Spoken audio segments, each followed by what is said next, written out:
পেঁপেগুলো সিদ্ধ হয়েছে, আলুও সিদ্ধ হয়েছে। আসসালামু আলাইকুম, কোথায় সবাই আপনারা চলে আসেন। আজকে রান্না করব পেঁপে দিয়ে আলু দিয়ে দেশি বাচ্চা মুরগি।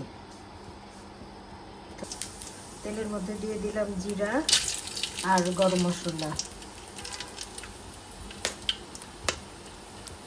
এলাচি, দারচিনি, লং আর তেজপাতা দিয়েছি।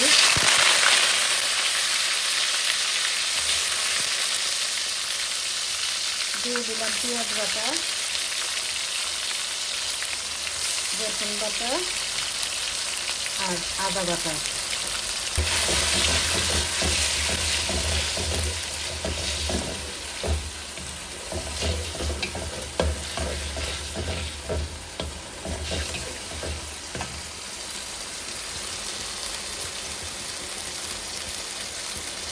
বাটা মশলার সাথে গুঁড়া মশলাও দিয়ে দিব, একসাথেই কষাবো। হলুদ, মরিচ আর ধনিয়া।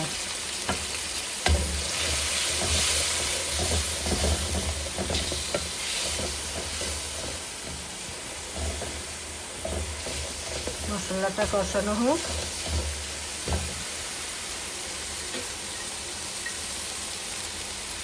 দিয়ে দিচ্ছি লবণ,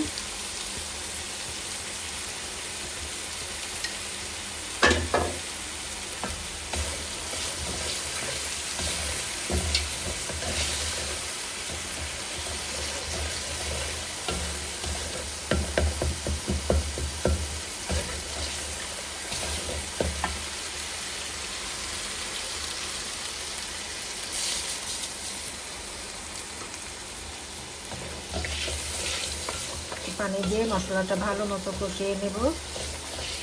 রান্নাটা খুবই সিম্পল, আপনারা দেখলেই বুঝতে পারবেন। আর এই গরমে পেঁপে দিয়ে চিকেন দিয়ে খুবই ভালো লাগে খেতে, পাতলা ঝোল। গরমে একটু ভুনা ভাজার থেকে একটু ঝোল বা চচ্চড়ি পাতলা কিছু ভালো লাগে।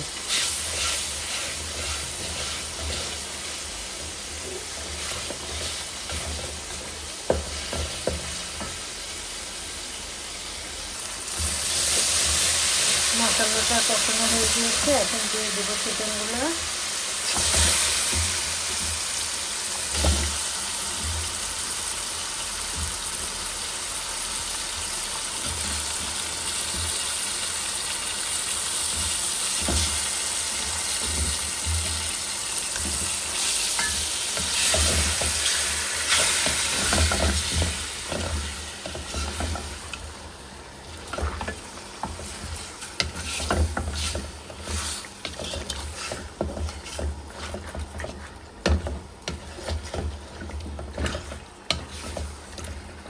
মুরগিটা কষিয়ে নেব, তারপরে পেঁপে আর আলু দিয়ে দেব।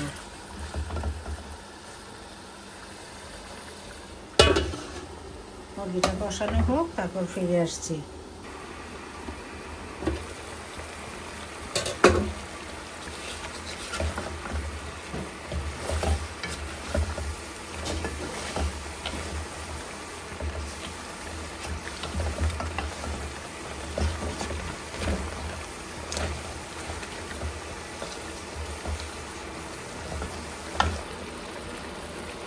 মুরগিটা ভালো মতোই কষানো হয়েছে, এখন দিয়ে দেব পেঁপে আর আলু।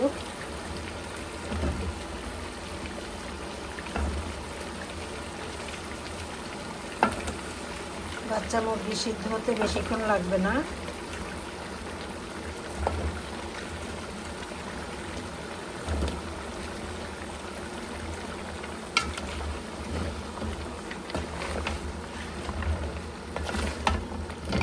এখন পেঁপে আর আলুটা ভালো মতো কষাবো।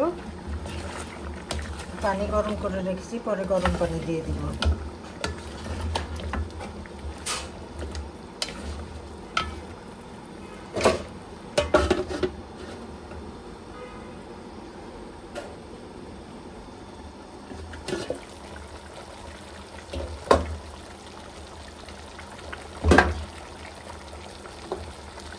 পেঁপেটা কষানো হয়েছে, এখন একটু ঝোল দিয়ে দেব।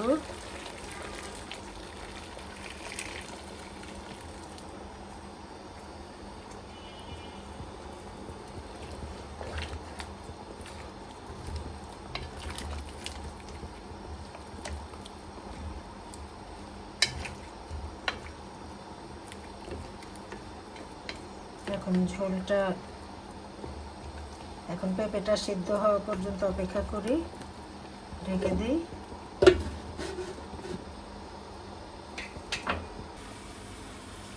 পেঁপেগুলো সিদ্ধ হয়েছে, আলুও সিদ্ধ হয়েছে ভালো মতোই, হ্যাঁ সিদ্ধ হয়েছে। এখন দিয়ে দিব জিরার গুঁড়া, আর দিয়ে দেব কয়েকটা কাঁচামরিচ।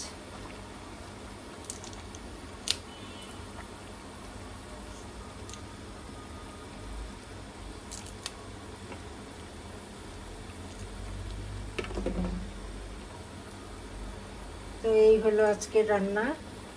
আপনারা সবাই জানাবেন কেমন হয়েছে। ঝটপট সিম্পল রান্না। এটাও বেশিক্ষণ লাগেনি রান্না করতে, বাচ্চা মুরগি তো বেশিক্ষণ লাগেনি সিদ্ধ হতে। তো এই হলো আজকের আমাদের পেঁপের ঝোল চিকেন দিয়ে। তো আজ এই পর্যন্তই। আপনারা সবাই ভালো থাকবেন, সবাই সুস্থ থাকেন, ভালো থাকেন। দোয়া করি, সবসময় দোয়া করি সবার জন্যই। আপনারাও আমাদের জন্য দোয়া করবেন। তো খোদা হাফেজ, ভালো থাকবেন।